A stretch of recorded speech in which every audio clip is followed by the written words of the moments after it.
I wanted to show this other way of running code and Django code from your browser here.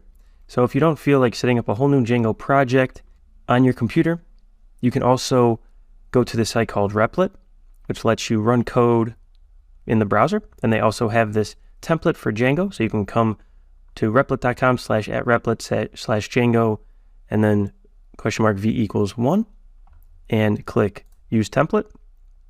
And you can just give it a name like test 1, whatever you want. And you can quickly and easily create a Django project and run it right from your browser. So it's creating this. So here we have on the left side just a Django project and a text editor and then the console or the shell. So you'll know more about all of these files and all of this as we dive into the projects, but I just wanted to let you know that you could also follow along on Replit here, and it's a nice way to just quickly and easily test things out.